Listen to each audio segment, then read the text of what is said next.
Assalamualaikum warahmatullahi wabarakatuh. Halo sahabat fisika, jumpa lagi di channel Yusuf Ahmada. Kali ini kita akan membahas soal-soal persiapan PAS Fisika kelas 12 semester 1 kurikulum 2013. Nah, seperti apa? Yuk langsung saja simak pembahasannya berikut ini. Oke sahabat fisika, kita mulai dari soal nomor 1 berkaitan dengan materi listrik dinamis. Jika arus 4 ampere mengalir dalam kawat yang ujung-ujungnya berselisih potensial 12 volt, maka besar muatan tiap menit yang mengalir melalui kawat adalah.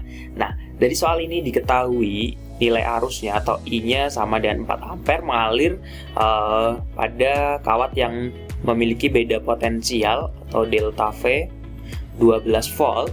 Maka pertanyaannya besar muatan tiap menit. Nah, tiap menit berarti T-nya sama dengan 1 menit atau 60 detik. Nah, maka besar muatannya atau Q-nya itu sama dengan berapa? Nah, sahabat fisika ingat bahwa Q itu sama dengan I dikali T, gitu kan? Jadi I-nya 4 dikali 60 berapa? Iya, 240 kolom. Jadi jawabannya yang E. Gampang kan? Oke. Lanjut ke soal berikutnya nomor 2. Perhatikan pengukuran pada rangkaian listrik berikut. Beda potensial pada ujung-ujung hambatan 20 ohm adalah berapa? Nah, jadi di soal ini diketahui ada hambatan atau R 20 ohm dihubungkan dengan sebuah baterai. Nah, kemudian di sini arus yang mengalir pada rangkaian ini diukur menggunakan sebuah ampere meter. Maka pertanyaannya, tegangan atau beda potensial pada hambatan ini itu berapa? Gitu. Jadi V-nya itu sama dengan berapa? Nah, ingat V itu kan sama dengan I kali R itu kan, tapi I-nya kita belum tahu. Nah, I-nya kita lihat dari hasil pengukuran ampere meter ini. Di I sama dengan I. Ingat cara membaca ampere meter gimana? Ya, skala jarum dibagi dengan skala maksimum dikali dengan batas ukur. Nah, itu sama dengan skala jarumnya menunjukkan angka 30. Skala maksimalnya 50 dikali batas ukur yang digunakan. Nah, ini kabelnya dia dipasang di yang 1 ampere, berarti kali 1. Nah, 3/5. 3/5 itu berapa? 0,6 ampere. Oke, berarti tegangannya itu sama dengan 0,6 dikali hambatannya 20 atau sama dengan 6 kali 2. 6 kali 2, 12 volt gitu. Jadi jawabannya adalah yang C. Wah, gampang kan? Iya. Oke, kita lanjut ke soal nomor berikutnya, nomor 3. Hambatan pengganti dari 4 buah resistor 8 ohm yang disusun paralel adalah. Nah, jadi di sini ada 4 buah resistor atau hambatan, nilainya masing-masing 8 ohm disusun paralel, maka hambatan pengganti atau hambatan totalnya jadi berapa? Ingat, kalau rangkaian paralel, untuk mencari hambatan penggantinya kita bisa gunakan 1/R paralel sama dengan 1/R1 ditambah 1/R2 ditambah 1/R3 ditambah 1/R4. Nah, di sini berarti sama dengan 1/8 tambah 1/8 tambah 1/8 tambah 1/8 atau 4/8. Oh, jadi R paralelnya sama dengan 8/4, yaitu 2 ohm gitu. Jadi jawabannya adalah yang B. Wah. Berikutnya soal nomor 4. Pada rangkaian berikut ini diketahui S1 sama dengan E2 sama dengan 9 volt. Hambatan dalam sama yakni 1 ohm, R1 2 ohm, dan R2 5 ohm. Besar arus yang mengalir pada rangkaian adalah. Nah, untuk mengerjakan soal ini kita bisa menggunakan hukum 2 Kirchhoff. Nah, ingat aturan loop. Nah, kita buat loopnya dulu, mau searah jarum jam boleh, berlawanan arah jarum jam juga boleh. Sorry, mana ya, misalnya, nah ini loopnya misalnya. Oke. Nah, kita gunakan persamaan pada hukum 2 Kirchhoff untuk rangkaian tertutup bahwa sigma E ditambah sigma IR itu sama dengan 0. Nah, ini loopnya muter sampai di E1 kan ketemu yang panjang dulu, artinya E1 nilainya positif. E2 muter sampai di E2 juga ketemunya yang positif dulu atau yang panjang dulu, berarti E2 juga positif, ditambah Sigma IR, karena ini rangkaiannya satu loop, jadi arusnya sama. I dikali R-nya tinggal dijumlahkan aja. R1 tambah R2 ditambah, karena ada hambatan dalamnya, kita tambahkan juga R plus R. Sama dengan 0. E1-nya 9, tambah 9, tambah I dikali R1-nya 2, R2-nya 5, tambah R kecilnya atau hambatan dalam masing-masing 1. Sama dengan 0. Di 18 ditambah 2 tambah 5 tambah 1 tambah 1 itu kan 9. 9I itu sama dengan 0. Jadi 9I sama dengan min 18 atau I-nya itu sama dengan min 2 ampere. Nah, min di sini itu menunjukkan bahwa arah arusnya itu berlawanan arah dengan loop yang kita buat. Loopnya kan searah jarum jam, berarti arusnya muternya berlawanan arah jarum jam itu ke sana, gitu. I-nya. Jadi nilainya adalah 2 ampere. Gampang kan? Kita lanjut ke soal nomor 5. Perhatikan rangkaian tertutup berikut. Kuat arus listrik I pada rangkaian besarnya adalah berapa ampere? Nah, jadi di sini ada 3 hambatan. Kita anggap ini R1, R2, R3. Ini dihubungkan ke sumber tegangan V12 volt. Maka arus yang mengalir pada rangkaian ini itu berapa? Gitu. Nah, kita ingat bahwa V itu sama dengan I kali R. Berarti kalau nyari I kan sama dengan V per R, tapi R-nya di sini karena ada 3 hambatan, maka yang kita pakai adalah R totalnya. Nah, ini kita paralel dulu R2 dan R3-nya. Berarti 1 per R paralel sama dengan 1 per 3 ditambah 1 per 6, atau sama dengan 6. Ini berarti 2 tambah 1, oke, 3 per 6. Atau R paralelnya berarti 6 per 3, atau sama dengan 2 ohm. Itu, atau R totalnya berarti sama dengan yang ini sama ini tinggal di seri. Jadi R1 tambah R paralel 4 tambah 2 itu 6 ohm. Jadi I-nya sama dengan V-nya 12, R totalnya 6. Berarti sama dengan 2 ampere gitu. Gampang kan? Jadi jawabannya adalah yang B. Lanjut soal nomor 6. Perhatikan gambar berikut. Jika sumber arus 18 volt dan hambatan dalam 1 ohm, maka energi yang dibebaskan dalam 1 sekon pada hambatan 5 ohm adalah. Nah, jadi di sini diketahui sumber tegangannya di sini V-nya sama dengan 18 volt dengan hambatan dalam atau R kecilnya ini sama dengan 1 ohm. Maka energi yang dibebaskan, nah, atau energi W-nya sama dengan berapa? Dalam waktu, ini T-nya 1 sekon pada hambatan 5 ohm. Misalnya ini R1, ini R2, ini R3.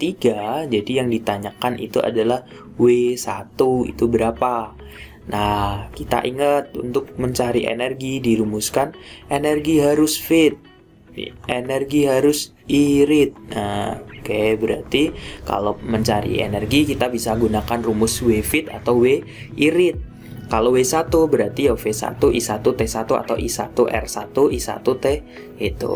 Nah, I-nya kan kita belum tahu nih, kita cari dulu arusnya. Caranya kita cari dulu hambatan totalnya. R2 sama R3 kita paralelkan, jadi 1 per R paralel sama dengan 1 per 6 tambah 1 per 6 atau 2 per 6. Jadi R paralelnya sama dengan 6 per 2 atau 3 ohm, ya kan? Kemudian diseri sama R1. Berarti R total sama dengan R1 5 ditambah R paralelnya 3. Berarti tadi ada hambatan dalamnya di sini. Berarti masih kita tambah dengan R kecil. Nah, berarti 8 ditambah R kecilnya 1. Jadi 9 ohm. Jadi arus totalnya I sama dengan V per R. V totalnya 18, R totalnya 9. Berarti sama dengan berapa? Iya, 2 ampere. Jadi arus yang ngalir dari baterai ini itu sebesar 2 ampere. Kemudian masuk di R1 kan masih sama ya kan? Ini I1. Jadi I1 itu nilainya sama dengan I total. Atau ini sama dengan juga I1. Sehingga kalau kita mau nyari W1 berarti sama dengan I1 R1 I1 kali T. I1-nya 2 kali R1-nya 5 kali 2 kali dalam waktu 1 sekon kali 1. 2 kali 5, 10 kali 2, ya 20 Joule. Jadi jawabannya adalah yang C gitu. Berikutnya soal nomor 7, sebuah alat listrik memiliki spesifikasi 100 watt 220 volt. Jika alat tersebut dipasang pada tegangan 110 volt, besar energi yang terpakai selama 10 menit adalah berapa joule? Nah, jadi di sini spesifikasi alatnya itu adalah 100 watt 220 volt. Artinya apa? Kalau alat tersebut dipasang pada tegangan 220 volt, maka daya yang digunakan adalah sebesar 100 watt. Jika alat tersebut dipasang pada tegangan 110 volt, tentunya dayanya tidak sama dengan 100 watt. Nah, kita ingat nih hubungan antara daya sama tegangan atau daya. Daya itu kan sama dengan apa? P itu sama dengan W per T itu kan? Atau sama dengan P sama dengan, kalau W fit berarti bagi T berarti tinggal V kali I, atau W irit berarti tinggal iri gitu kan? Atau bisa juga pakai W itu sama dengan V kuadrat per R dikali T. Jadi P sama dengan V kuadrat per R. Gini juga boleh. Nah, di sini kita lihat P sama V kuadrat ini kan berbanding lurus, ya kan?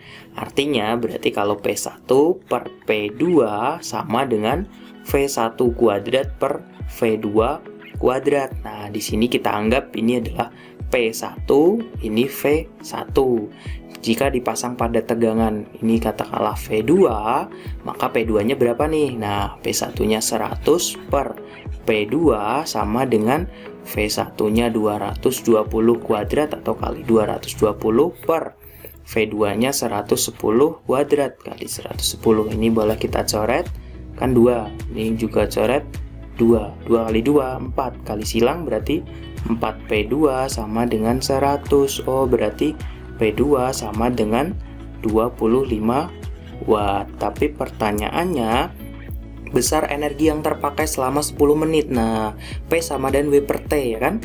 Berarti kalau W itu P kali T itu. Nah, berarti P-nya yang kita pakai adalah yang 25. Berarti 25 dikali T-nya 10 menit. 10 menit itu kan berarti 10 kali 60 detik, ya kan? Sama dengan 25 kali 10 atau 25 kali 6. 25 kali 6 kan 150. Nolnya tambah 2 itu 2. Oke. Berarti sama dengan 15.000 Joule. Oke, jawabannya yang D gitu. Oke, lanjut ke soal berikutnya. Nomor 8, diberikan rangkaian listrik seperti gambar berikut. Kuat arus yang mengalir melalui hambatan 60 ohm adalah berapa? Nah, untuk mengerjakan soal ini kita bisa menggunakan hukum 2 Kirchhoff untuk yang loop ganda atau 2 loop. Nah, kita misalkan di sini ini ada beberapa hambatan kan. Kita anggap ini R1, ini R2, ini R3, ini E1, ini E2 misalnya. Kemudian kita gambar arah loop dulu. Saya sarankan gambar loopnya gini. Ini yang loop pertama searah jarum jam, kemudian loop yang kedua berlawanan arah dengan jarum jam. Aduh. sorry. Nah, oke. Ini loop 2-nya. Nah, setelah kita gambar arah loopnya, kita gambar arah arus pada masing-masing hambatan. Kita buat searah dengan loop yang kita buat. Ini R1 berarti I1-nya ke sana, I1. Ini R2 berarti ini I2. Kemudian I3-nya ke bawah. Ini. Nah, kalau udah, sekarang kita gunakan hukum 1 Kirchhoff dulu. Ingat bahwa sigma I masuk itu sama dengan sigma I keluar. Berarti yang masuk ke titik A atau titik percabangan ini kan I1 dan I2. Berarti I1 tambah I2 sama dengan I3. Nah, oke, kalau udah sekarang kita analisis dari masing-masing loopnya. Loop 1, sigma E ditambah sigma IR sama dengan 0. Di loop 1 cuma ada E1, muter sampai di E1 ketemu yang panjang dulu, berarti E1-nya positif, ditambah loop 1 ada I1R1, I3R3.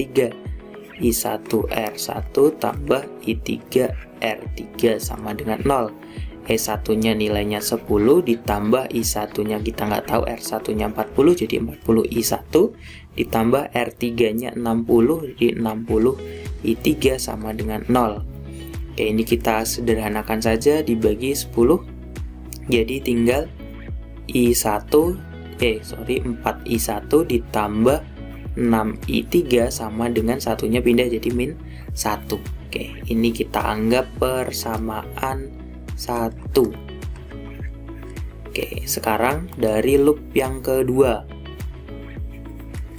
Dari loop 2 sama sigma E ditambah sigma IR sama dengan 0. Nah, di loop 2 cuma ada E2, ketemunya yang pendek dulu. Oh, berarti E2 negatif, ditambah di loop 2 ada I2R2, I3R3. I2R2, I3R3 sama dengan 0. E2-nya 16, ditambah R2-nya 20, R3-nya 60 sama dengan 0. Berarti 20 I2 ditambah 60 I3 sama dengan 16. Nah, ini kita anggap persamaan yang kedua. Nah, sekarang dari persamaan 1 dan 2 kan variabelnya beda. Ini I1 I3, ini I2 I3. Nah, kita bisa merubah dari sini. I1 tambah I2 sama dengan I3. Oh, berarti kalau I1 itu kan sama dengan I3 dikurangi I2 gitu kan. Oke, kita masukkan ke persamaan 1. Persamaan 1 berarti jadinya gimana nih? 4 dikali I1-nya ganti I3 min I2 ditambah 6 I3 sama dengan min 1.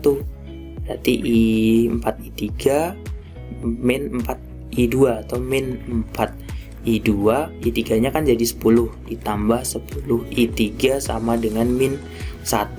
Nah, ini kita anggap persamaan yang ketiga. Nah, kan variabelnya udah sama dengan variabel yang ada di persamaan 2. Nah, sekarang dari persamaan 2 dan persamaan 3 kita eliminasi. 20 I2 ditambah 60 I3 sama dengan 16 min 4 I2 ditambah 10 I3 sama dengan min 1. Nah, karena yang mau kita cari adalah kuat arus atau I yang melalui hambatan 60 ohm atau I3, jadi kita eliminasi I2-nya saja. Ini kita kali 1, ini kita kali 5. Berarti jadinya 20 I2 ditambah 60 I3 sama dengan 16, yang bawah kali 5, jadi min 20 I2 ditambah 50 I3 sama dengan min 5. Oke, kita tambah atau kurangi? Ya, kita tambah. Oke, biar habis kan? 60 tambah 50 kan 110 I3 sama dengan 16 ditambah min 5, berarti masih 11. Oh, berarti I3 sama dengan 11 dibagi 110 atau 0,1 ampere gitu.